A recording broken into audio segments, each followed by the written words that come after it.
Well, welcome to the final episode of Old Testament 2. And how about I pray as we begin? Father God, thanks for the journey so far that we have had through Old Testament 2. A journey that we have, where we have watched the journey of your people. It's not inaccurate to say it's been a difficult journey for your people. But again and again, we have seen your faithfulness. And today, as we read your word together, as we think about it, as we discuss it, it is because of your faithfulness that we can do this.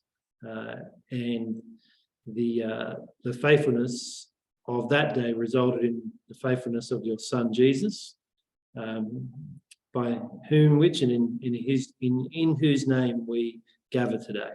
And so we pray for your blessing. We pray for your insight, your wisdom. We pray for your spirit to do its work in our lives. Amen. Okay. We are looking over this section of the last section of 2 Kings. Has anyone read through this section before? Recently? Yeah. Yeah. It's quite all right. There's a few political things going on, but we're really focusing on that point after the Northern Kingdom has gone into exile, and we're dealing with a lot of different political things that are going on as well. But I want you to bear in mind that question that we had at the very beginning. Remember I said it was a historian or someone from, I can't remember who it was, I think it was a historian, who was saying, what was it that brought down the Twin Towers in New York on September 11th? And people will come up with all sorts of reasons. But you can say, well, gravity. Gravity brought down the Twin Towers, and you'd be right. But of course, you would be wholly inaccurate. I mean, it's wholly inadequate and not telling the story as it should be told or as it needs to be told to make proper sense of it. And so we can do the same thing when it comes to the Old Testament, and particularly the story of Israel and Judah, of what caused it to fail, what caused all the things we're talking about to happen. If we just go, well, I mean, sin, sure, that's correct, but it's not enough to tell the story. It's inadequate, and we need to look a bit deeper. And it's when we do that we'll actually see a bit more of how it rightly applies to our lives and how we can relate to that a bit more as well. So we'll try to do a little bit of that as we go along and see where we end up. All right. So where are we at? We're looking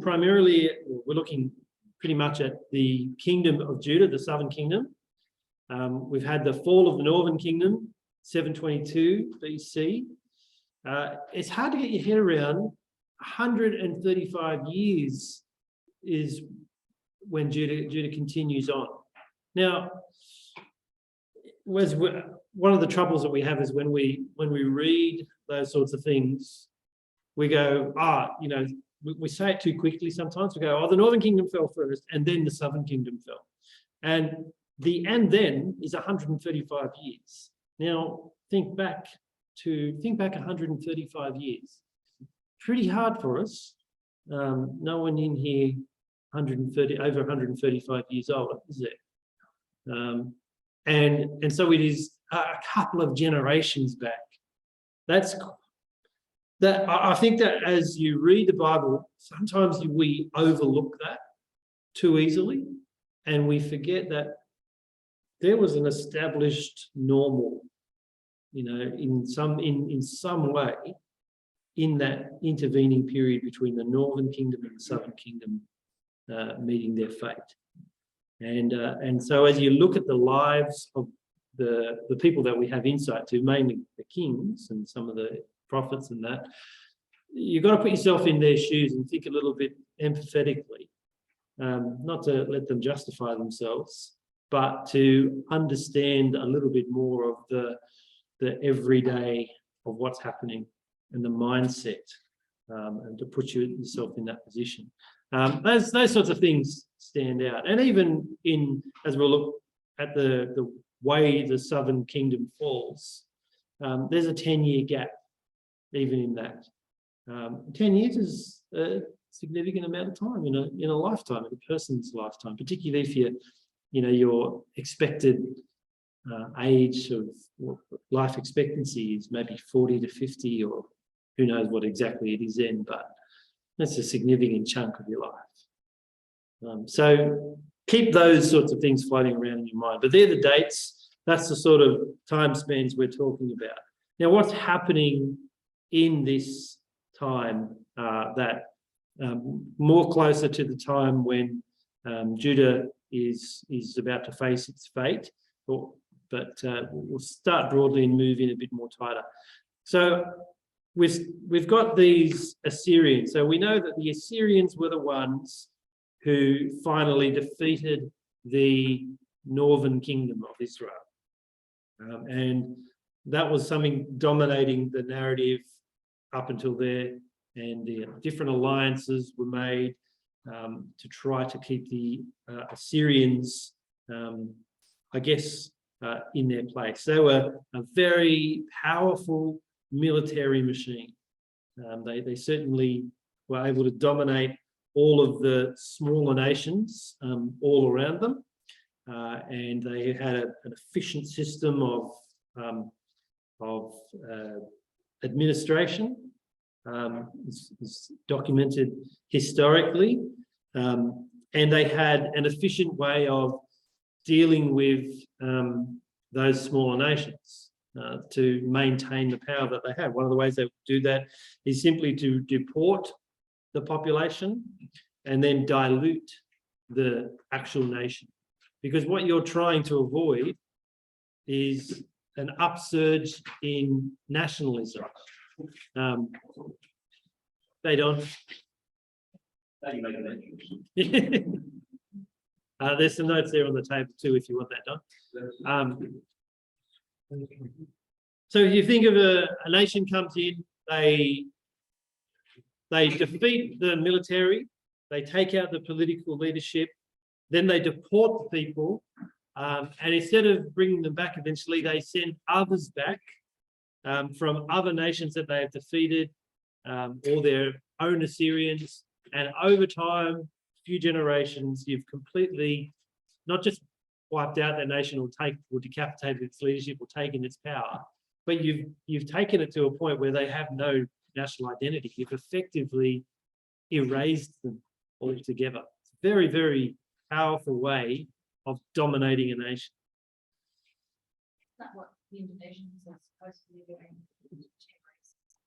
I don't know. I'm not up to that, but yeah, I can imagine that it's still got some merit as a system, yeah, because you want to stop people regrouping, which would be an interesting thing that comes up with Judah in a moment. They also started setting up garrisons to maintain their military presence. They set up, they made the nations pay taxes. If they didn't put their own ruler there in charge, they might have left the vassal king and heavily taxed that nation as well. And they required some sort of formal recognition of their gods as well. So that's sort of what's happening with Assyria in this time in between the fall of the Northern Kingdom. Well, that's how Assyria are running. But Judea are also starting to face their own vulnerabilities as well. They were the standout in the region in terms of standing up to Assyria while they rose in dominance and took over other nations. But things happen around them that they don't have much control over, and eventually that starts to affect what's going to happen politically for them. You have the fall of Damascus in 732. Then you have the fall of Samaria. So Damascus was Syria. Samaria was the capital for the northern kingdom of Israel. So 732 for Damascus, it falls. Samaria falls in 722, and of course then it reduces the options that Judea had for forming alliances, which we noticed in number 8, in unit 8. They would form different alliances at different time periods to basically stand up to Assyria, and even form alliances with Assyria at different times. But over a period, if Assyria keeps knocking all these others out and doesn't have a common enemy, then you effectively become their next target. So once the northern kingdom fell, and they became increasingly isolated, and there was little possibility of returning to that one Israel scenario. That was something that seemed to have been perhaps the ambition of some of the southern kings, was to bring Israel back together again, to the former united, all of the 12 tribes. But of course, that gets completely taken off the table when Assyria take away those northern tribes and dilute the population, take away their national heritage, take away their religious heritage, and even their language and all sorts of things like that. So, I don't know, I was asked, was there a whole heap of migration from the tribes down to Judah? There was some. So, but even then, they lose their northernness as well. So you lose even then the opportunity to reunite stuff. They lose their tribal identity. All those sorts of things go. And the priests as well, because they didn't have a land necessarily. Yeah. So effectively, they get lost in a lot of it. There's still Levites around, but sprinklings spread out. That's the efficiency of the Assyrian system. There's just nowhere to unite anymore. So even today, there are some people that can trace their lineage back to the Levites, so they know their families of Levite. How many? I don't know how many would. Yeah, it'd be a testable or contested claim to some degree. Yeah. The trouble with ancestry.com, I've done the DNA test for that a while ago, and they keep updating it. They keep changing it. So I was a little bit Italian, then now I'm not. So, yeah. Yeah. Yeah. Well, it's not, what's changing is that they're linking more things and then unlinking things in the research, but yeah, they reckon it's a little bit more than it's probably nothing more than a bit of DNA quackery ancestry stuff anyway. So, but $120 a profit makes them some money. Where are we? So they become quite threatened by Assyria as time goes on, but also it starts to explain the disconnect that happens between Judah and what we read in the New Testament as Samaritans. The Judeans view those as diluted people, as not true Israelites anymore, completely absorbed into the former Assyrian regime and then everything else that came after that. And quite Samaritans are found upon. Yeah, which we pick up time and time again. And go on. So isn't that part of hypocrisy though? Because when the northern kingdom separated from the southern kingdom, they then created their own version of Jerusalem. Temple or a place to go to. Yeah. And so they're. Yeah, so that and the dilution is all in the background of that Jew-Samaritan divide that we read in the New Testament. It's not simply that we just don't like Samaritans because they're different. It's that they were making a counterclaim in their heritage. As you see in John 4, and the woman at the well, and her gets into a little, not quite a dispute, but a to and fro with Jesus, saying, "You Jews say we have to work in Jerusalem, and we say that we worship on this mountain." And there's a little bit of toing and froing, and Jesus says, "Well, it's all going to go beyond that anyway. We're going to worship the Lord in spirit and in truth." So he moves the whole thing forward eschatologically and bases it around himself. But you see the tension even there. So the tension is because they're contending as to who has the heritage. It also explains though how she knew so much. I thought, Yeah, but they've got that shared. there's a shared history but a shared conflict there as well. Yeah, and I think a fair bit of Judean blame on the Northern Kingdom for what ultimately happened. So you guys started this problem. But I think as we go on, we'll go, well, no, I think Judah needs to own a fair bit of it themselves. Yeah, that's right. Now, the other thing that divides these is what happens when a nation is under threat. What goes on in that nation?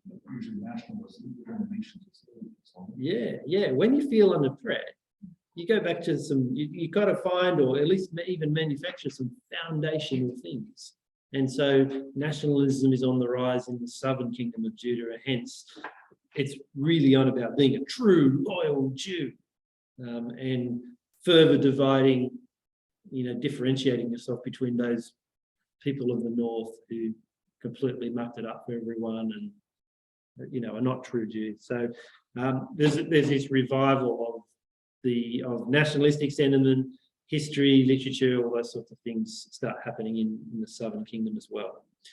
And while everyone is getting all fussed about that, Babylon is rising as well.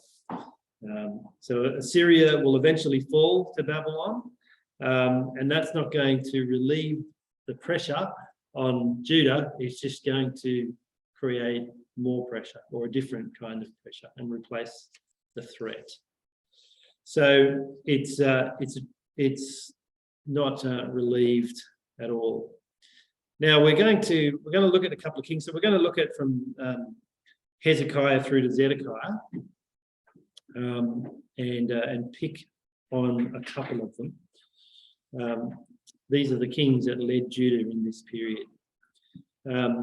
So Hezekiah, he's one of the ones that get the epithet did what was right in the eyes of the Lord. So good old Hezekiah. There's a good summary passage of his reign in 2 Kings 18, 1-6. So can I get someone to read that for us? 2 Kings 18, 1-6.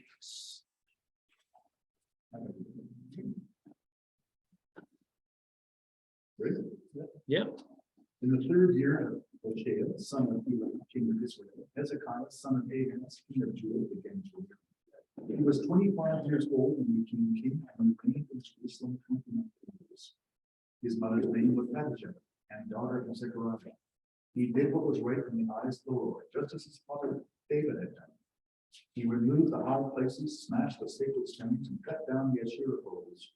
He broke into pieces the bronze snake Moses had made, for up to that time the Israelites had been burning incense to it. It was called Meshuggah. Hezekiah trusted in the Lord, the God of Israel.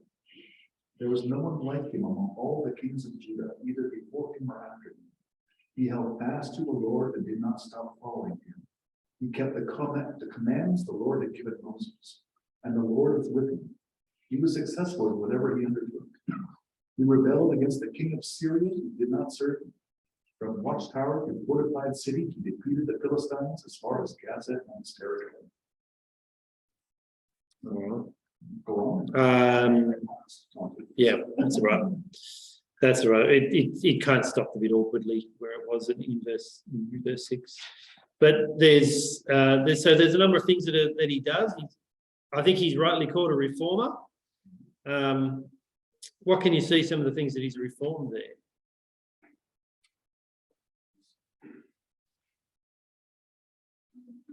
what the burning of incense to the golden snake, bronze snake. Mm. Yeah. They're worshiping the bronze snake rather than. Yeah, so what was meant to be, well, it was meant to have perhaps a one-time use or a particular time use, and then perhaps was kept as a memento of and to remind them of God's faithfulness becomes a snare. Behind this, that's referred to. Yeah. But isn't verse 5 sort of a striking thing, where they can trust in the Lord? Isn't that the significant difference with the other kings? It certainly is, yeah. It's interesting that there was no enlightenment among all the kings of Judah, either before or after. Yep. Yeah, he's the high point. Yeah. Well, Josiah was okay, but everyone else was bad. But So we does have two that, kings. sorry, does that exclude David and Solomon? Yeah, because that was Israel.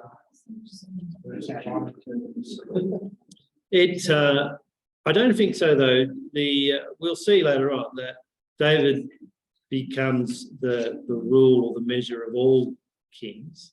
But in terms of the kings of Judah, he certainly does. But there's also a little bit of license. We'll get to Josiah later, and he speaks very highly of Josiah as well. But yeah, so he's got rid of the Baal worship, even outside of Jerusalem. So it's not just the city that he's reforming, but he's reforming, I guess, some of the country areas as well, particularly where the high places will be. Destroys, as we saw, the serpent. It's not the first time that's had to happen. Do you remember another time where something that was used became a snare? What, Gideon? Yeah. The ephod. Ephod. Yeah, which it's a bit hard to determine exactly what it is, but it's something that's worn. It could be a robe or something like that. Yeah, so it's a something that happens is we honor something and then we worship it. We're people created to worship, and if you worship a thing, then whoever possesses the thing has a little bit more power. He's not a cabal.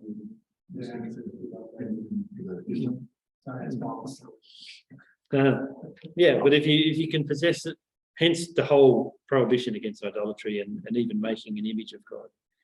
So I was thinking Saudi Arabia has Mecca in its area. So it's sort of control. Yeah, we say what Islam is because we have Mecca. Yeah. We and I suspect that possibly why some airlines do pretty well, because every faithful Muslim should go to Mecca at least once. That's you think of the millions around the world. That's a lot of airline tickets. There's got to be something in that. A great bit of marketing too. He restarts the Passover, and it's not just a Passover for Jerusalem. It's a Passover for everyone that is meant to come. So he's trying. There's a little bit of that trying to reunite Northerners and this is while as we saw at the beginning, before the Northern Kingdom is fallen. So Elah, king of Israel, is still there. So what's his motivation? Why does he do it? Well, there's a couple of verses that point to it. We just read that one. He held fast to the Lord. And the other one there that he brought the other perspective from 2 Chronicles. And the Lord heard Hezekiah. This is after Hezekiah was sick. Sorry, other people were sick. The Israelites who were present in Jerusalem celebrated the Feast of Unleavened Bread for 7 days with great rejoicing, while the Levites and priests sang to the Lord every day, accompanied by the Lord's instruments of praise. And also during this time, you've got Isaiah, you've got Micah active, And so Hezekiah's listening to them, and you can see quite a bit of interaction with Isaiah and Hezekiah. And there's also the political motivation, obviously, to want to try to unite whoever he can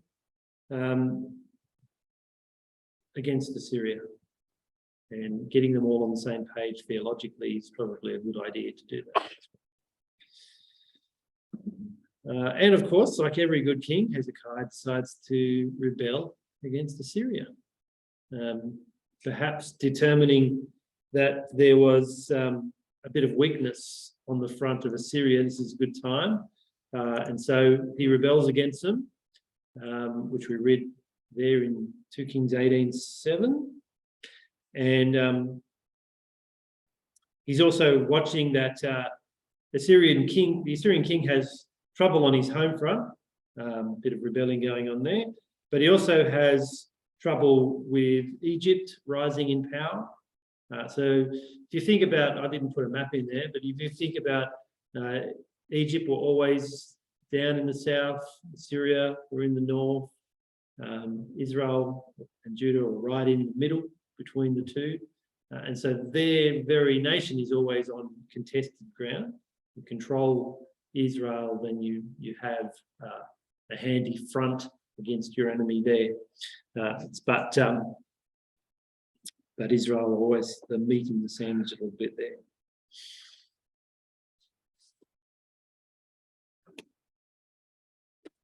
So he is rebelling, and then Babylon also rebelling against Assyria, that is still under their thumb at that point. And then you get that remarkable moment. I don't think I put the, I didn't put that in there. But I don't know if you've read 2 Kings 20. Did you pick up in 2 Kings 20 the interaction that happens with Hezekiah and what happens in the with him and Isaiah when the Babylonians come along to visit? So his common enemy is Assyria. Babylon are rebelling against Assyria.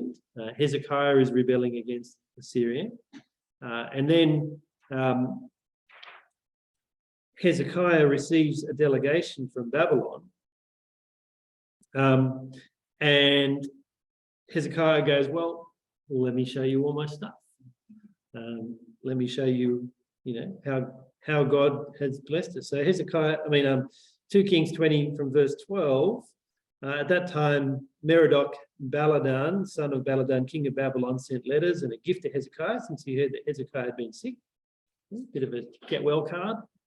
Hezekiah gave them a hearing and showed them his whole treasure house, the silver, the gold, the spices, and the precious oil, and his armory, and everything that was found in his treasuries. There was nothing in his palace and in all his realm that Hezekiah did not show them.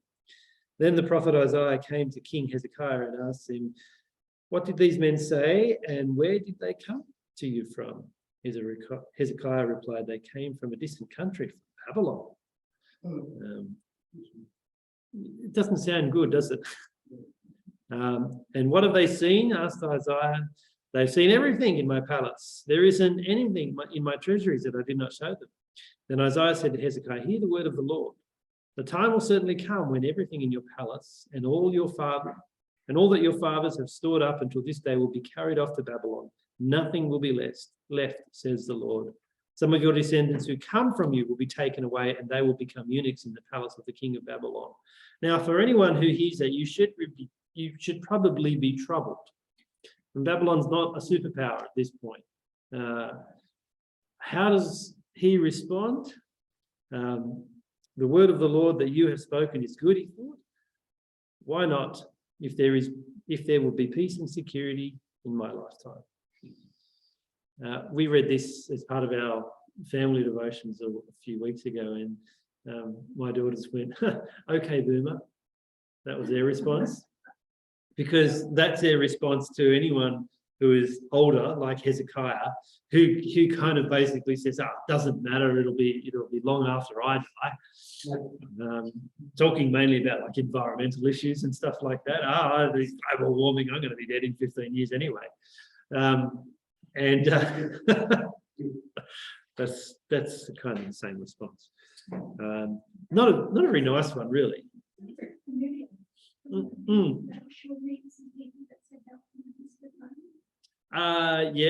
Yeah. He got fooled. They benefited from God's faithfulness. I don't know if I'd want to say that Babylonians benefited. Well, they benefited from God's temporarily from God's faithfulness to his warnings, in that Israel ended up being, Judah was handed over to them. But they were gazumped themselves pretty soon, relatively speaking. Okay, so where are we? So he's rebelled against Assyria. He's spilled his tea to Babylon.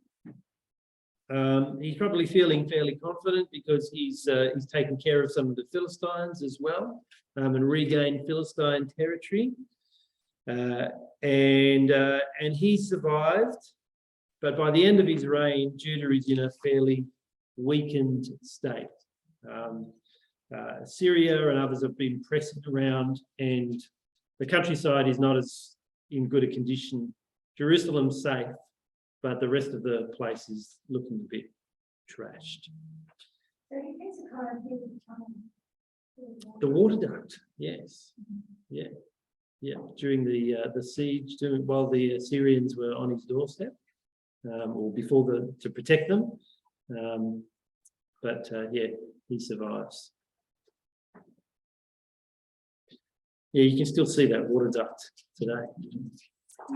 It's still there, preserved. And I have a friend of mine who's a Old Testament scholar, guru, said that he actually visited there, and because he knows all about it, probably more than the locals do, he, I don't know, he went somewhere where he wasn't. You could walk through it, apparently. And he went somewhere where he wasn't supposed to, and was escorted out by a whole bunch of people pointing AK-47s at him. So, yeah, he got out of there pretty quickly. I think he added some more fluid to the water duct at the time as well.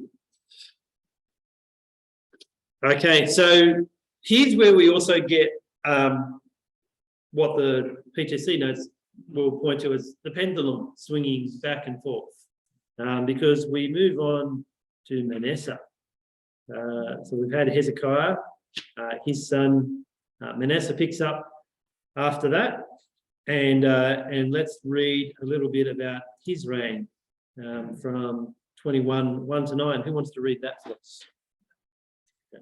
Manasseh was 12 years old when he became king, and he reigned in Jerusalem 55 years. His mother's name was Hephzibah.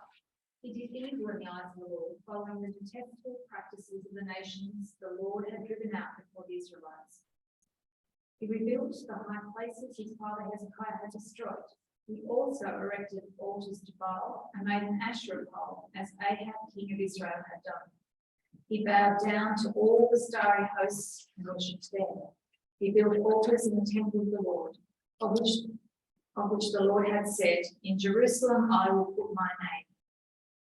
In the two courts of the temple of the Lord, he built altars to all the starry hosts. He sacrificed his own son in the fire, practiced divination, sought omens, and consulted mediums and spiritualists.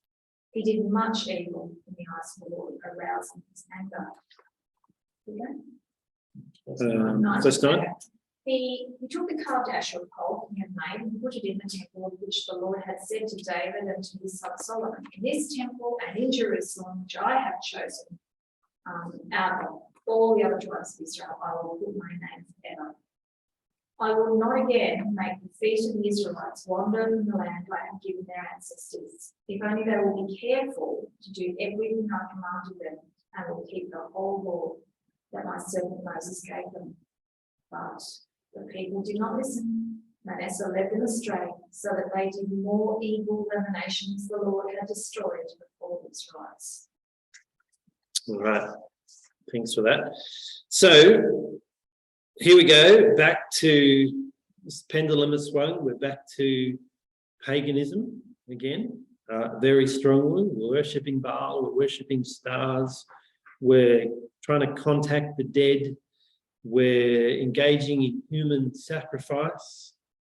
So we're pretty seriously deep in, and chapter 21 verse 16 also speaks of the innocent blood that he shed. So he's knocking out those who get in the way, and probably people who were perhaps trying to warn him, maybe prophets, maybe people who were at least saying this is not what your father would have done, maybe former allies of his father, all those Priests and prophets. Yeah. I mean, it's not as though it hasn't happened before. Ahab in the north was very good, or Jezebel was very good at knocking out prophets as well. Probably choosing a sacrifice. Yep. If he's motivated to sacrifice his own sons, you're pretty sure he just doesn't really blink too much at other people's. But also there's political motivations going on, perhaps.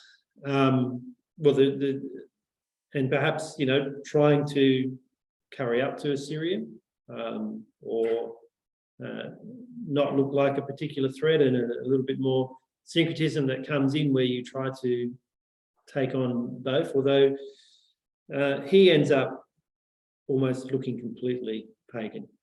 It's not as though he's combining much. He builds an altar in the temple. Yeah. It's a reminder to us too. Hezekiah was a man that got a lot of praise from the writer of 2 Kings, but it was only one generation. Manasseh was 12 years old when he became king, so perhaps part of it is he was still young and quite easily influenced. Who knows exactly what happened at that age? But I've heard it a number of times, people say to remember that your church, your local church, our church, is only ever one generation away from complete disaster. And I'm sure this is much easier to do as more relevant not. It's a simple road to do. Yeah, and perhaps there is not enough that maybe Hezekiah couldn't get enough done in his lifetime. Maybe the people that he had placed around his son weren't the right people, and certainly the things that are going on externally could be where Manasseh's gone wrong because he's felt a lack of confidence in the Lord, or had a lack of advice, and he's trying to do things that perhaps are politically motivated, but at the expense of the true faith of Israel. And all those sort of external things can press on, and we do see them pressing on the church and pressing on local churches. There's all sorts of dangers that we face as a local church. These stories are there, as Paul tells us, and the writer of the Hebrews tells us, they're there to remind us, and they're there to warn us that it's only tentatively held in our hands. I'm not saying that God's church is at threat. God's church will be eternal. God will not be beaten. But in terms of our local church, we have a fight on our hands from generation to generation. Well, the head of the Anglican Church having now handed it to Charlie, I don't think is unbelievable. So we're interested to see what motions he goes through. Yeah. And what his, his children reflect. Yeah. Which one of the outcomes for this too is to it's not wrong for us as church leaders to think politically. We actually do need to think politically, and think of the political implications that come from decisions people that we get onto boards, the people that we vote into leadership, the people that we put into synods, the people that we make bishops in terms of the Anglican context, but other contexts will have their own equivalencies, because that matters for the next generation. Perhaps the other explanation for Manasseh is exactly what we read before. Hezekiah going, so long as it's okay in my lifetime. Now, if we have that attitude, perhaps, we're only speculating, but perhaps these are sorts of the outcomes we'll see with the next generation who lead our church, is Manasseh's rising up. But how does that fit with Paul's account of, none of the race was full? Before you think, Yeah. Yeah, it doesn't fit at all. Yeah, but which shows us the importance of constantly working hard to raise up new leaders, to train people who will take hold of the gospel and protect it. Not that the gospel itself needs protecting, but that the proclamation of it in this place needs protecting. So our efforts to proclaim the gospel, that's what we've got to defend. We don't have to defend the gospel itself. It'll stand. It's a promise of God. But we have to defend our proclamation of it in our patch. And we do that training people up, upholding them in prayer, helping them be faithful. So things like the training that we put our youth leaders through, the people that we select for that, it's highly important, incredibly important, that we make sure that happens, because those guys aren't just going to be leading youth group for the rest of their lives. They're going to be leading our churches. The people that we have teaching Sunday school are going to teach Sunday school, and they're also going to end up on parish council. They're also going to, all those sorts of things, incredibly important.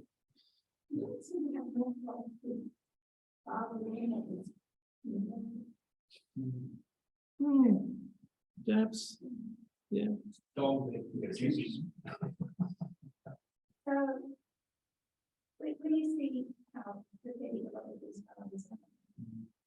how do we know, how do we model ourselves on the Father, for instance? And what kind of a concept of the Father are we developing to apply to God? And so we have to take it as a human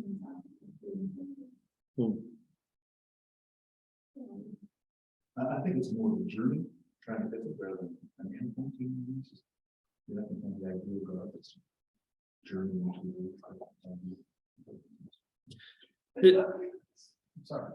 I was going to say that the thing to say too is that whether you are a father or mother or son or daughter, single or married or either, but every one of us is implored to be Christ-like.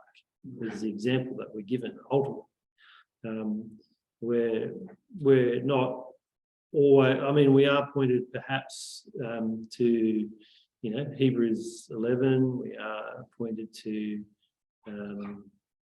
Sarah, and even she's imperfect, as in Abraham's Sarah. But ultimately we're given, as you get to the end of that chapter, we're given Christ as the example that we're to look forward, who, endured the cross, scorned its shame. And I guess that's, picking up on the following side, one of these things that I find going through Kings 1 and 2 is the deviation occurs. And I guess, when we're talking to men, fathers, it's the question of where's the deviation occurring. And that's when I wonder, if the words of God are not coming through, obviously, then the question is where's the road? That's how I sort of interpret it. No, that's also it's a challenging conversation. Yeah. Yeah.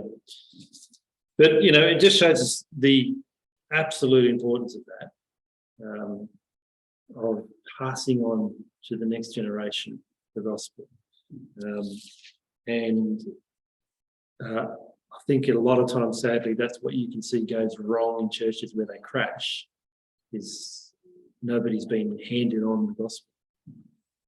It's not enough, might sound controversial to say, it's not enough simply to proclaim the gospel. You've got to hand it on. You've got to give it to people to preach and train themselves. Yeah. Yeah. Yeah. And we talk about this, in one generational way, we'll go into mine. Mm. See it now that the younger generation, particularly, are so vulnerable to other influences and the gospel is not one. Yeah. It's a real Yeah. Yeah. And so I guess coming back to where I started with that, don't be put off or ashamed when you see Christians rightly acting politically, as in making sure that we get the right people into the right positions to influence things for good, for the gospel. That is actually important because it passes things on to the next generation. Now, I'm not saying that you have to have that or the gospel will be lost. It's God's gospel, but he uses people to proclaim it. And when it comes to sort of talking locally, you do need to think carefully when we have AGM meetings. Who are we handing this over to? They're going to choose our next rector. If we need to get another rector, they're going to be making decisions about how we use our resources. They're going to be the people that we put forward for the rector to work with. We don't want to burn him out. All of that's important. And it also is a way that things are changed as well. If you look at the history of some of the dioceses around Australia that have become evangelical, have become Bible believing and walked away from liberalism, it's getting people into the right positions that have done that. It takes time. It takes political work to see that happen, because you've got to build it, and it takes 20, 30. Armidale was like a 40-year story to turn it around to evangelical. The balancing act with politics, though, is the gentleness of it, not the hypocrisy. Absolutely. That's the thing that whenever I'm in politics, Yeah. I'm looking beyond it. Okay, demonstrate to people the same. Yeah. Yeah, sin invades everything, even politics. Wherever there's power, there's going to be sin and all that sorts of stuff, and it can be abused, and it does get abused, but it is still important. It's still needed, and I just think sometimes there's Christians who I don't want to get involved in politics. I just want to. Well, you can't. You don't have that choice. You actually do need to get involved in politics, and particularly do it well. Yeah. Anyway. Okay. But Manasseh, he's a curious one as well. If you flick over to 2 Chronicles, chapter 33, so the parallel version, 2 Chronicles, from verse 10. You're aware, I don't know if you see this in, you don't get this in 2 Kings. From verse 10, so the couriers travelled from city to city in the land of Ephraim and Manasseh. Have I got the right one? Have I got the right passage? No, 33. I'm looking at the wrong chapter. Okay, the Lord spoke to Manasseh and his people, but they didn't listen. So he brought against them the military commandments of the king of Assyria. They captured Manasseh with hooks, bound him with bronze shackles, and took him to Babylon, where he was in distress. So when he was in distress, he sought the favor of the Lord his God and earnestly humbled himself before the God of his ancestors. He prayed to him. So he, as in God, heard his petition and granted his request and brought him back to Jerusalem, to his kingdom. So Manasseh came to know that the Lord is God. Seems so. In verse 15, he got rid of the foreign gods. Yeah. Yep, he built the altar of the Lord and offered fellowship and thank offerings on it. Verse 17, however, the people still sacrificed at the high places, but only to the Lord their God. So, too little, too late, really. There's only so much he can do. He's made such a huge mess. He hasn't got time to fix it up. So is that, I mean, I remember having a conversation with a friend, a while ago, Mhm. talking about the issue of sin. And the argument was that sin is serious and it has implications, Mm. whether it's now or whether it's past Yeah. and stuff. And, I guess in many ways we won't see what the flow effects will be. No. We may, but that's the trap that we fall into. Yeah. Stuff. Yeah. So he's a troubling one, Manasseh. Will he? He came to know that the Lord, his God, was good, and he offered. He seemed to reform things. He seemed to turn things around. Was it because he saw how bad it was on the other side when the Assyrians got hold of him? Was it a convenient reformation? Who knows? Will you bump into him in the new creation? Don't know. Be interesting. Anyway. Kind of the rights, part of you still goes, well, he sacrificed his son, so no, he would be, he would be in heaven. Yeah. But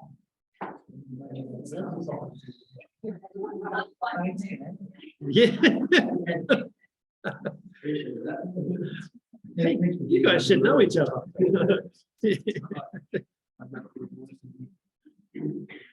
In heaven, there'll be no pain, so no, Sense of retribution. yeah, and you meet people that you don't want. So hard to contemplate, isn't it? So beyond us. so what two chronicles are actually, they're the same story, but you just get it from different viewpoints in some ways. It's a different one. Yes. So why do we think that one brother is different, mother is separate? Different context, different purpose and period. I can't remember where the period of 1 or 2 Chronicles. It's a lot later, but it's there to, I guess, to try to draw. Particularly the first part of Chronicles, 1 Chronicles is all about that, like the lists of who was who and who was where. It's a stretching my memory back to college. I think it's about aligning like who is the helping us understand who is the priesthood. It's got a lot to do with the priesthood, understanding who is comes from a context of, I guess, disputed priesthood. Who is a true priest in Israel? So it's sort of lining up the ancestry, retelling the story as well, getting sort of setting things straight. But it's not as there's quite a bit of 1 or 2 Chronicles that is word for word out of 1 or 2 Kings, and some of it that isn't. I think the end of 2 Kings is found in 2 Chronicles as well. So when it talks about at the end of each king, you'll find more written annals of the kings of Judah. That's a whole other. That's a separate source. That'd be like a third source. Yeah. Because remember the writer of 1 and 2 Kings is giving you a theological explanation of the fall of this northern kingdom and the fall of the southern kingdom. And so he's not interested in a whole bunch of stuff. He said, look, if you want to know the rest of what they did, how they dedicated the car park and how they opened the hospital, look it up yourself. I'm not interested in telling you that. I've got other stuff to write about. Yeah. One of the leftovers do a bunch of work. Yeah, that's right. Yeah, didn't survive. That's right. Or we might, stumble upon some more clay pots in a cave one day. So the other books that are linked to this are Isaiah, Jeremiah, Ezra, and Nehemiah. They're all in that same time frame. Yeah. like Sorry? that. And like that. Yes, yes. Well, so, but Ezra and Nehemiah well, Nehemiah is sort of looking back, but it's written in the first person too, so. Like 70 years is very Yeah.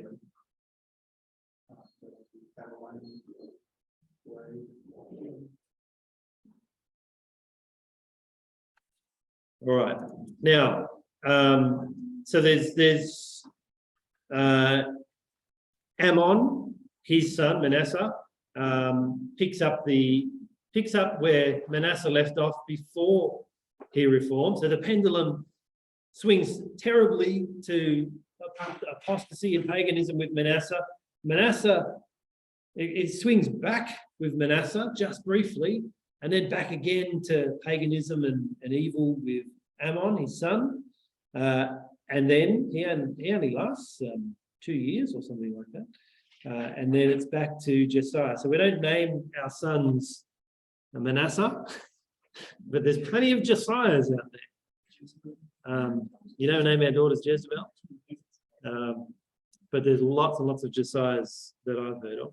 I gather also what's happening now is there's purely concentration on Judah, so those tic-tac references about such and such a king Hmm. not going to happen anymore. Yeah, yeah. Although no, there's Josiah is still around. The Northern Kingdom is still around in Josiah's time as well. Yeah, I can't remember exactly which king it is they for. It might be during Josiah's reign. Got part of that in chapter 18. That's what the year of the God. Was it?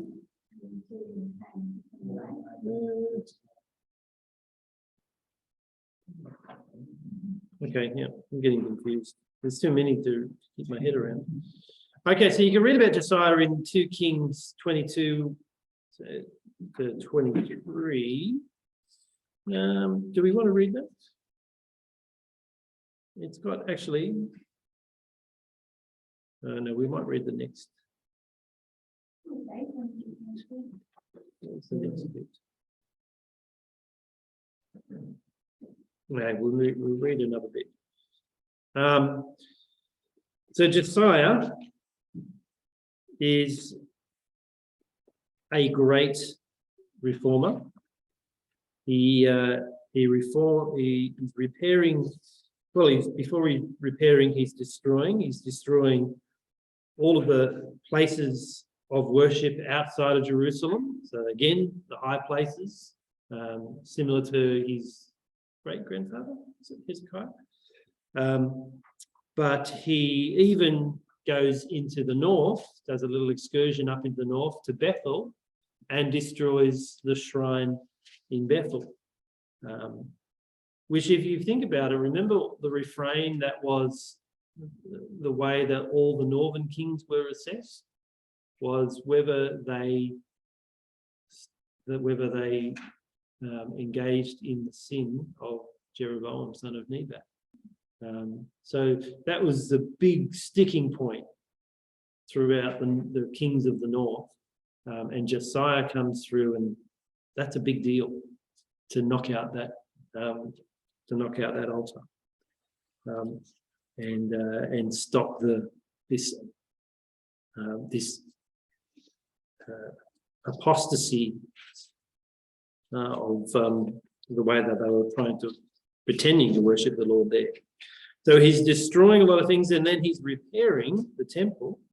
And there's a lot of stuff there about how he raised money to make sure that it was repaired. And then while they're repairing that, they stumble across what is called the Book of the Law, most likely to be Deuteronomy. Given the blessings and curses that are in Deuteronomy and the alarm at which they have when they read the Book of the Law that they stumble across. So you read that in verse 11. When the king heard the words of the Book of the Law, he tore his robes, and then it's action stations. because they're terrified that the Lord's anger is great, that their fathers have not obeyed the words of the book, and that stuff needs to happen or we're going to be in a whole lot of trouble. And so they get to work. I thought it was interesting, it's a conference folder that they turn this one. Yep. And so here he gets to work calling Israel back to the obedience of the law, and reinstates the Passover, gets those things happening, very similar to Hezekiah, but more so. And other things are going in his favor as well, outside of that. So Syria, again, is under pressure, becoming weakened. Babylon is rising in power again, it's still rising. Egypt is also strengthening against Syria. And Nineveh, the capital of Assyria, falls. The Medes, the Babylonians, the Scythians knocked that out in 612. But the problem is Judah is caught between Babylon and Egypt. Now that can work for your favor or work against you. Eventually, I think it's going to work against you. But if you play your cards right, you've got to pick the right side. Although he tries to work it to his advantage, Josiah is cut short himself. His life is cut short by a clash with the king of Egypt in 609 BC, which is a sad ending for Josiah. And his son, Eliakim, is installed by the Egyptian pharaoh, who becomes Jehoiakim. He's renamed, which is a way of Pharaoh, I think. I think it was a way of Pharaoh saying, I own you, therefore I rename you. So Josiah's first other son, I can't think of his name, was installed after he died. But then when Pharaoh on his way back goes, no, you're not going to be the king, this guy is, and I'll change his name to prove it. So you can read this. Let's read 2 Kings 23, 31 to 35. I don't think I put that on here. No, I didn't. Yes, I did. Yep, 31 to 35. Who's got that? Yep, thanks, Hel. Jehoahaz was 23 years old and king, and he reigned in Jerusalem 3 months. His mother's name was Hamutal, daughter of Jeremiah. She was from Libnah. He did evil in the eyes of the Lord, just as his predecessors had done. Pharaoh Necho put him in chains in Rabbah and in the land of Hamath, so that he might not reign in Jerusalem. And he imposed on Judah a levy of 100 talents of silver and a talent of gold. Pharaoh Necho made Eliakim, son of Josiah, king in place of his father Josiah, and changed Eliakim's name to Jehoiakim. But he took Jehoahaz and carried him off to Egypt, and there he died. Jehoiakim paid Pharaoh Necho the silver and gold he demanded. In order to do so, he taxed the land and extracted the silver and the gold from the people of the land according to their assessments. Right. Thanks. Out of interest. Yep. Did the land have mines of gold and silver? They have to give it some other way. Question. That's a Bible Atlas question, but I imagine if you're taxing it from the people, that the people are the ones who have access to it. It wasn't known for those mines. Mines were further northeast of there, particularly gold. But yeah, it would have been because of people trading coins and stuff like that. Yeah, he's a walking Bible encyclopedia, Dave Thompson. Yeah. Thank you. All right. So again,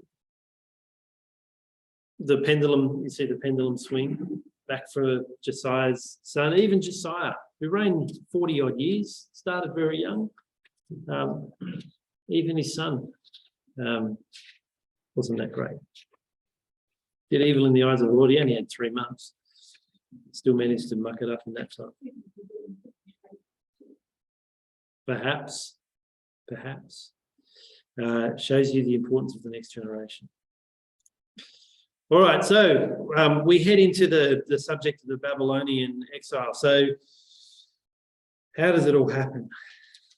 We've got to keep in mind the political situation. Israel have always been fairly small players in the whole region, and what's really going on in around the place is it's Egypt versus Babylon. They're the two big powers of the day. And in 605, Egypt suffer a loss of their, I think it's their garrison at Carchemish. They're driven back. Judah is exposed. They don't have either Egypt to fight over the top of them against Babylon. Babylon are going to take up that ground. And so Babylon now sweep through south to Jerusalem, and Nebuchadnezzar arrives in Jerusalem. And this is part what we read about in the beginning of Daniel. So Jehoiakim submits to him now because he's the new big bully on the block. And that's what we read about in the beginning of Daniel. 3rd year of the reign of Jehoiakim, king of Judah, Nebuchadnezzar, king of Babylon, came to Jerusalem and besieged it. And the Lord delivered Jehoiakim, king of Judah, into his hand. And again, they raid the temple and carry off everything of value. The temple, remember, is just this, ends up being this basically bank where you just keep building it up and then you withdraw. Build it up and then you withdraw. And there's the promise to Hezekiah comes true as well. Everything's going to get carried off by those Babylonians. What happens to Jehoiakim in this time? Not really sure if he stays there or whether it's like his grandfather or great grandfather Manasseh, whether he gets deported and returned. But he's carried off, but he seems something, whether he's carried off or not, he's there as a vassal under Nebuchadnezzar. And after 3 years, he rebels. Nebuchadnezzar returns, besieges the city, and Judah falls completely in 597. And during that time, Jehoiakim dies, and his son Jehoiachin sounds like the what is it? North Koreans have these remarkably similar names. Are installed. He's installed,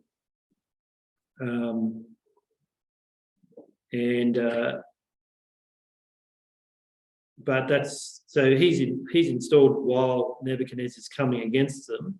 Nebuchadnezzar arrives and decides to do the same sort of thing that the Egyptians done at the time of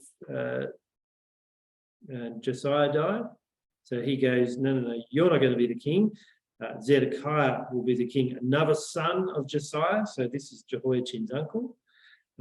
He's given the throne. And then Nebuchadnezzar goes home, leaves his vassal king. So effectively, there's kind of like 2 Judean kings for a while there. One, the vassal in Jerusalem, the other one is in exile in Babylon. And you can read about how Jeremiah advised Zedekiah, look, this is actually God's plan. This is meant to be happening. This is what will happen. And therefore, you better go with it rather than rebel against it. And so as that's a toing and throwing that's happening in the book of Jeremiah as well. Zedekiah, of course, doesn't listen. to Jeremiah or his advice. He rebels after about 4 years. And so Nebuchadnezzar returns. There's an 18-month-long siege where this is where things get really bad in the city of Jerusalem. It's completely cut off.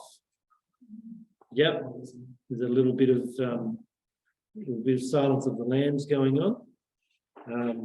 And the land around it is completely ravaged as well, because they're cut off and the Babylonians are running amok. You have to feed the army. You have to make sure nobody puts up a fight. You have to make sure the supply lines are completely cut off to Jerusalem, and things get pretty messy in there. 18 months is a long time. Yeah, it's not a big city when you look like it. But the Highland town. Yeah, but it's easier just to set up camp, cut everything off for 18 months, wait until they're completely weak. Where half the troops are dead and nobody's been eating very well. Everyone's sick, and then you just knock over the wall and come on in and face a little resistance. 18 months is not long. That's not really. Unless you're an impatient king. Unless you're an impatient king, that's probably not what they've learned over the years. Jeremiah is still urging surrender, but he is ignored, and then Jerusalem falls in 587. So they're your two big dates, 597, 10 years later, 587 is the other big fall. And that is the big fall. That is when the city is destroyed, the temple is destroyed, everything's burnt to the ground, and just about everyone except the poorest of the poor are deported, just as with the Assyrians, but there's no repopulation with the Babylonian policy. They don't send someone, they don't put people in there. They just leave the places desolate, and they don't import a foreign governor. They just leave a pro-Babylonian administrator in the form of Gedaliah. So it's a bloomin' big mess by this stage. So let's take a moment just to get our heads around that. Have a look at Jeremiah 28 and 29 if you can. I'll give you a minute or two to just read through it quickly. And then we'll have a little bit of a yarn about it, because there's an exercise there. It's in the wrong place in the notes. It's near the end. We want to really answer the questions of why do you think Jeremiah wrote to the exiles as he did, and what can we learn from Jeremiah that's still relevant today? So this is his letter that Jeremiah writes to the Israelites that are carried off in exile, and what he instructs them to do. So I'll pause our recording there. Take 5 minutes just to read through that, chapter 28 and 29. Okay, so question, why do you think Jeremiah wrote to the exiles as he did?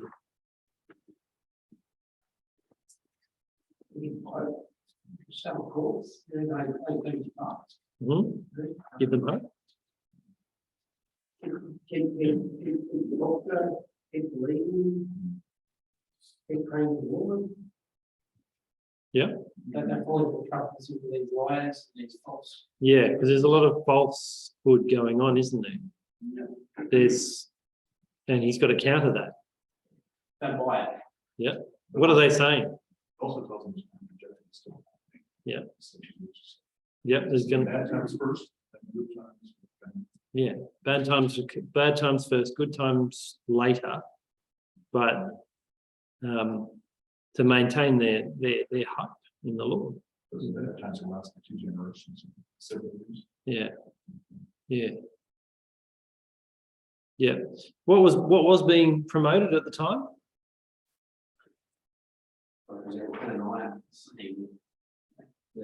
All the gear that was taken away, this is going to come back. Cheers. So you start. Yeah.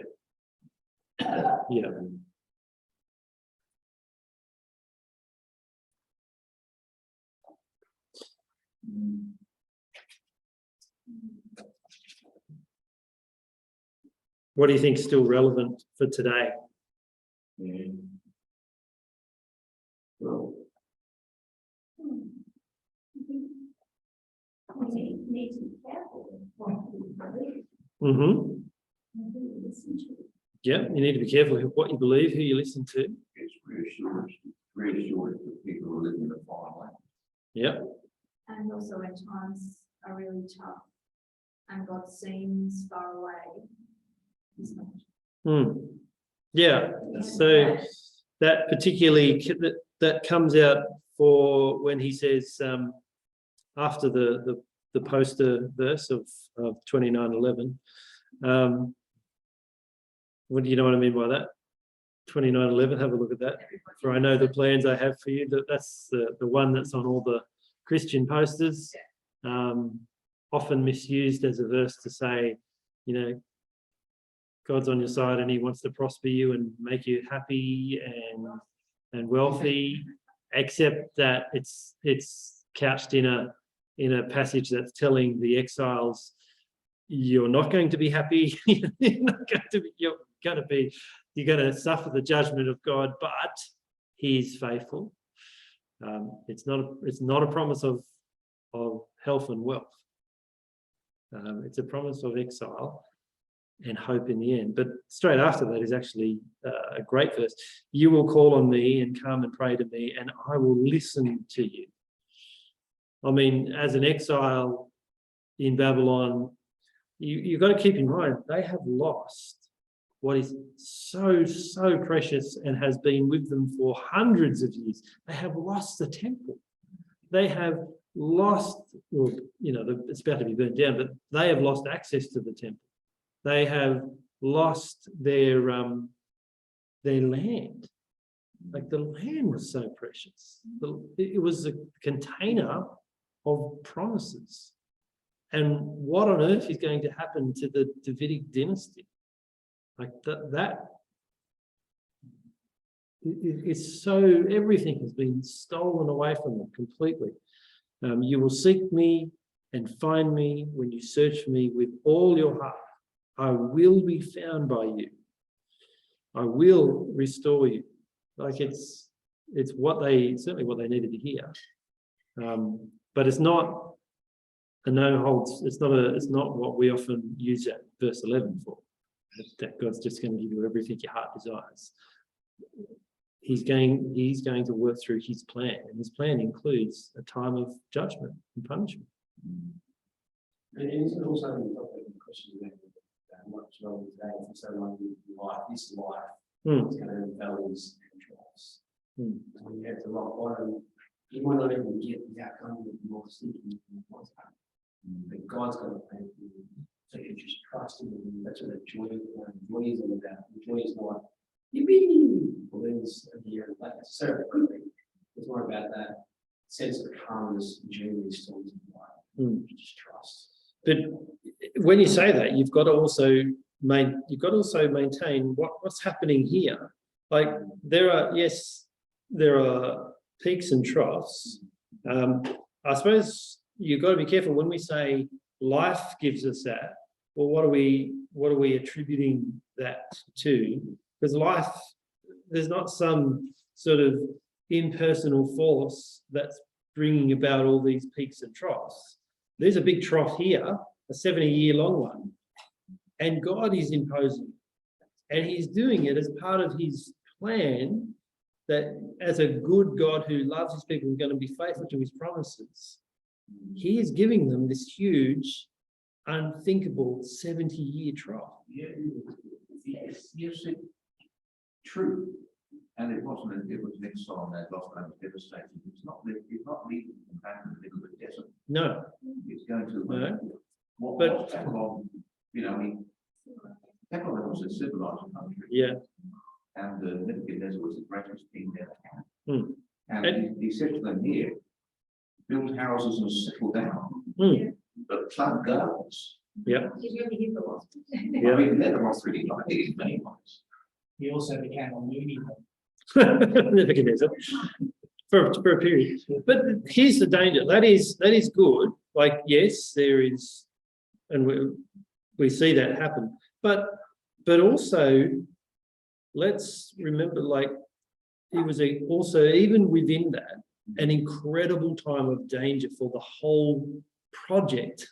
Yeah. So go back to, you think of Daniel 1. What is Daniel faced with? He's a young man. He's been taken off to be in the palace of the king. It's likely he's been made a eunuch. Okay, that we might go, oh, made a eunuch. Sure. What does that mean for a young man in the palace of Babylon as a eunuch? He's got everything at his feet. Like if he wants to embrace that, he's got a university education, all the food he could ever want, and as a eunuch, probably all the women that he could ever want, because he can't do any damage in their framework, in that framework. So the world, the danger is that they embrace it and they completely forget everything. So although it's bathed in wealth and opportunity, that wealth and opportunity is the danger that they face. And exactly the danger we face. I was just talking to Neville Naden before, who was here, and I was saying to him, we are not short of cash in this place. We were talking about people in other places needing support, and I said, we are not short of cash. We wanted to send Trace to Uganda, bang, done it. No trouble. In fact, we'll raise double what we need to get that done. And we'll do it in basically a day. We are awash with money, and that is our key danger. In our part of the world where we live now, that is what will drag us away from God. We're so worried about about freedom of religion issues. They are a concern. They are stuff that we've got to be careful of. We're so worried about stuff to do with same-sex marriage, or gender issues. Yep, they're a problem, they're a concern, but don't let the big monster that is right around us all the time, which is this big load of cash. Absolutely. That is the danger. Absolutely. We're flooded with that, and that's what we're facing. That's what our children are facing. Yeah. Sometimes I look at what's happening in America over things like abortion, for example. And, there are Christians who will go out and shoot people because, they're thinking about having an abortion, or they're thinking about helping somebody have an abortion. And, I think you could justify going and killing someone because of that. Yeah. But again, Similar things. but even in there, they are the sensational things. But what can drag us away is the money. And not just the money, but even the demands of the career and the culture around us. Now, I was in a conversation earlier today with someone who was really struggling with the workload that their work has been giving them. But their resentment was that church asks them for more of their time to be trained up in how to proclaim the gospel. Why does church demand this of me? Don't they know I'm so busy? And I was thinking, how do I tell this person that there's a do you realize what you're saying? Now I get it, we are busy, there are demands, and it's hard sometimes. But I think that I want to play back that conversation with them and say, see where the wedge is coming in here. I don't know. It's hard. It's going to be hard. Yeah, it's going to be hard. And I have seen, I've seen people who genuinely have had their careers held back, stalled, or haven't gone where they could go because they're committed to ministering in their local congregation. It does cost. It does cost. And yeah, the exiles face that. How are we going for time? We need to wrap up. So, The struggles that will engender in the family. mm, Give up your really great job. Why? yeah. What will you teach your kids? You'll teach them what is the most important. When your kids see you do a costly decision, that will be huge for them. They'll know what is important. They'll know who the God is in this house. Yeah. But The exiles returned eventually after the 70 years were most likely not the ones that left. So- oh yeah, except for when you read about the Ezra or Nehemiah, laying the foundations of the new temple. There is a mixture of laughter and joyful rejoicing and tears. And those who remembered the old temple are the ones who are in tears because they see the new temple. And it's not a patch on the old. They would have been old. Yeah. Yeah. Yeah. So some. Yeah. Yeah. Yeah. Effectively, yeah. This was rather gone to Syria, not to Yeah.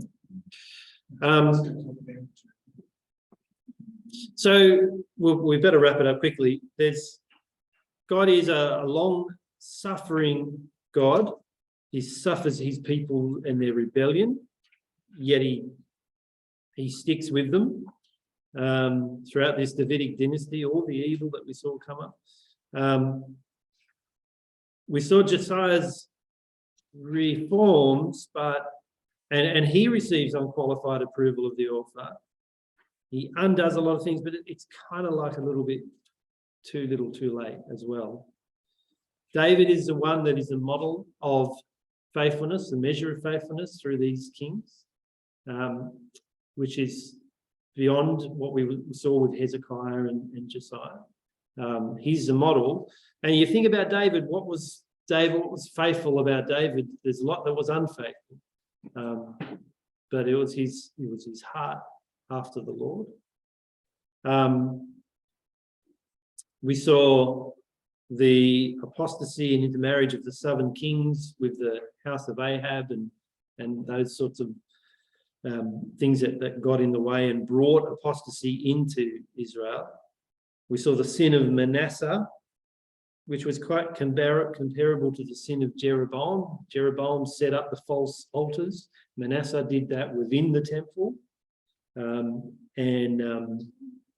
And he led the people into sin, just like Jeroboam did. And the judgment as it's given to us, as it's recounted in 2 Kings 17:19.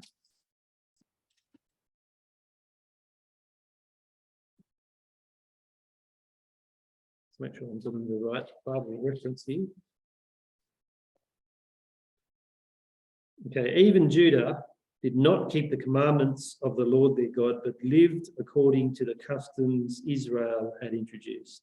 So the problem spread from north to south, and it was not just the kings that were involved in this, but it was the people of Judah, the nation as well. And yet, God is faithful to his promises, and you get a little hint of that at the very end, 2 Kings 25, where Jehoiachin, on the 27th, 2 Kings 25 from 27, the last paragraph essentially. On the 27th day of the 12th month, the 37th year of the exile of Judah, of the exile of Judah's king Jehoiachin, Evil-Merodach, king of Babylon, in the year he became king, pardoned King Jehoiachin of Judah and released him from prison. He spoke kindly to him and set his throne above the thrones of the kings who were with him in Babylon. So Jehoiachin changed his prison clothes and he dined regularly in the presence of the king of Babylon for the rest of his life.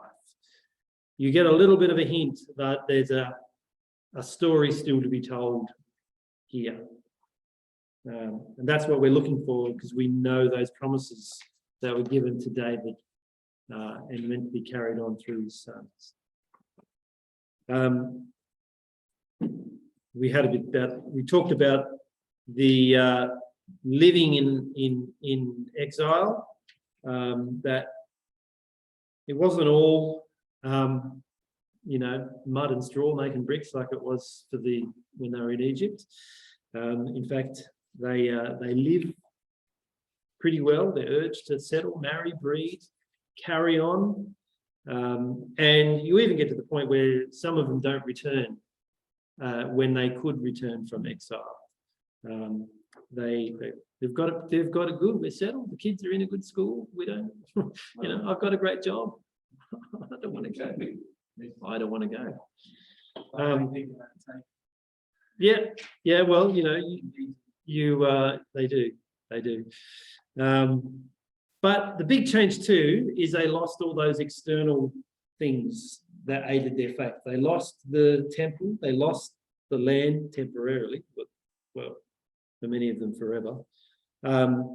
They lost the house of David as a powerhouse. They ended up having to internalize their faith, and it became what we see in the New Testament, which was the whole synagogue system, with synagogues in all the different towns, both in and outside of Israel or Judah, and the people there gathering for fellowship, for reading of the scriptures, for teaching, for prayer.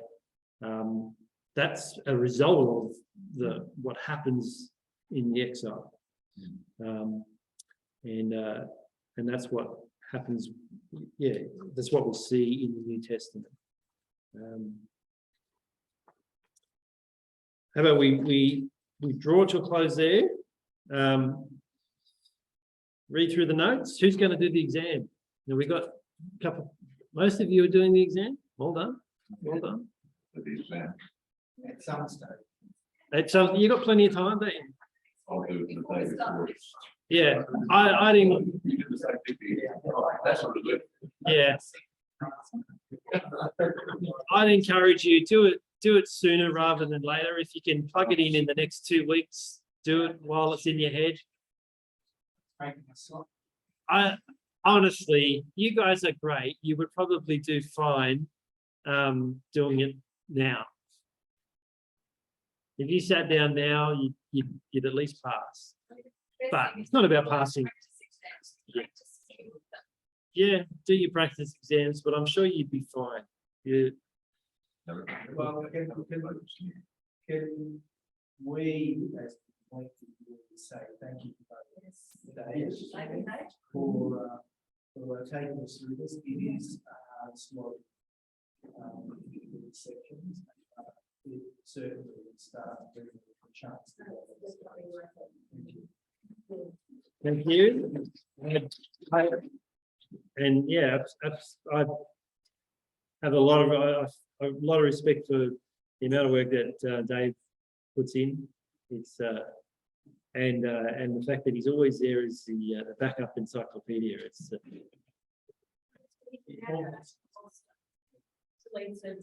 oh, I take it. Out of the frying pan into the fire, Dave. Yeah. Doctrine 2. Yeah. Doctrine 2, person of Christ, the Christology is trying to check that. Yeah. I'm not 100% sure. Yeah, I think it changed. Checked with Gary. Gary and Jeremy are heading up, but Gary looks over the whole thing as well. So check with Gary, but you should have probably got an email or something. Okay. There's only one course running next time. They're not doing the level 1 course, so it's only our course. So yeah. And as far as I know, it's changed to the afternoon time slot. So you'll be able to have someone over for lunch for the first time in 3 years. Right. 43. There you go.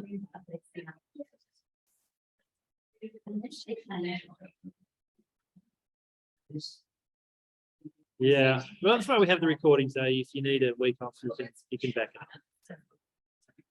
Yeah. All right. How about I pray for us, and you can head home to your belated lunch or afternoon naps. Well, the trouble is going to the later one, so you get. Yeah. Talk to Gary and work out what the plan is. I'm not sure. Yeah. Yeah. All right. Let's pray. Father God, we thank you that you brought your people through that exile. We thank you that you never turned your back from your promises, even though you had to bring judgment on your people, even though I can imagine an Israelite, a Judean on the ground in Babylon, wondering what on earth has become of all of that.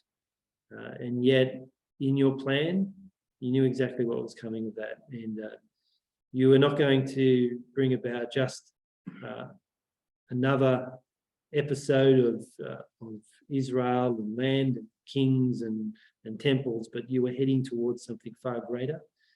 You were going to enter into that story personally and physically in the person of your son, Jesus. And Lord, we stand now knowing that story so well because we have it preserved for us in the scriptures that we've been able to study. And not only that, far more than that, we have your spirit in our hearts, your spirit that points us to your son, your spirit that enables us to understand your word and to see the good news of the gospel in it. And we thank you, Lord, that as we live in this age with your word, with your spirit and the fellowship of the saints around us, we can have such far greater confidence than even the greatest of Old Testament believers, because we can see the whole picture through your son, Jesus. And we look forward to the promises that remain of surviving that final day of judgment. Of being united with you face to face in the new creation. And yet, through all that we have seen, we can have such great confidence. And Lord, I pray that is the outcome of our study is confidence in you and ultimately glory to you. We pray that with all that we have learned and gained and reflected on, that you will use that to bring glory to yourself in our lives. And this is our prayer, and we pray it in the name of your son. Amen. Amen. All right. Thanks, friends.